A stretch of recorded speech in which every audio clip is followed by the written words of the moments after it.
happens after you flush? Have you ever thought, does it matter what I put down the drain? Or how much water I use? The answers to these questions can save you money and time, protecting your system and features of your home. If your house is on a septic system, your sewage is collected in a septic tank, then filtered through the soil back into the groundwater. When the system is working properly, it results in clean, filtered water.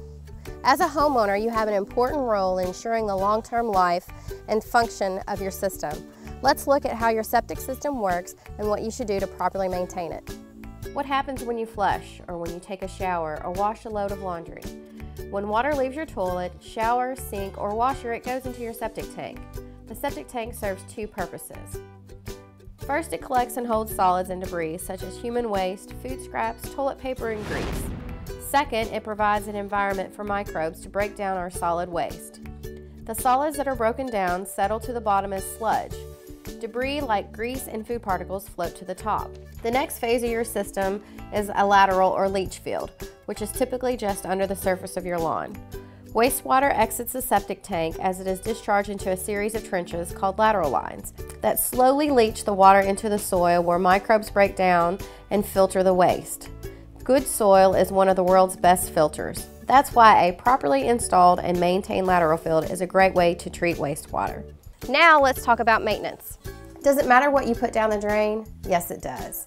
In order for your septic tank to function properly, don't put trash down your toilet or sinks. Excessive grease, household chemicals, paper towels, cigarette butts, baby wipes, feminine products, plastics, and food particles can interfere with the breakdown of the waste and result in a heavier effluent leaving the tank and entering the lateral field.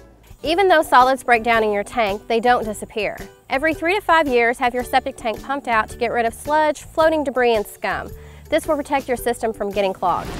A properly equipped septic tank has baffles that block solids from leaving the tank and getting into your lateral lines. When you have your tank pumped, ask the contractor to make sure baffles are in place, and if not, ask them to install them. If you have a pump tank as part of your system, protect the electrical components from harm. An alarm should be in place to let you know if your pump has failed. Falling into a septic or pump tank is not what you want to do and can be very dangerous. Your tank is required to be fitted with 1 or 2 lids that are secured with screws, bolts, or heavy weights. To maintain your lateral field, the field should be kept open and free of any structures. Make sure that you don't damage your field by driving vehicles or heavy equipment over them. Compaction of the soil reduces its ability to absorb wastewater. Do not dig too close to the lateral lines or construct a pool, fence, or plant trees that will impact them. And don't let the soil above your lateral lines become or remain bare. The ideal condition of a lateral field is to have a nice thick lawn on top. Does it matter how much water we use or put through the septic system? In one word, yes. The volume of water that we use will affect both the septic tank and lateral field. Heavy amounts of water, such as multiple loads of laundry in a short period of time or multiple people showering while running the dishwater, can disrupt the digestion process in the septic tank by dilution. It also pushes heavier amounts of solids out of the tank, sending them into the lateral field where they can clog the lines.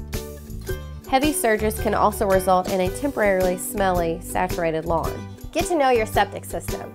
By protecting and maintaining your system, you prolong its life, saving you money and costly repairs, and preserving your home's value. It also helps to keep you on good terms with your neighbors and will help keep the water in our creeks, rivers, and lakes clean.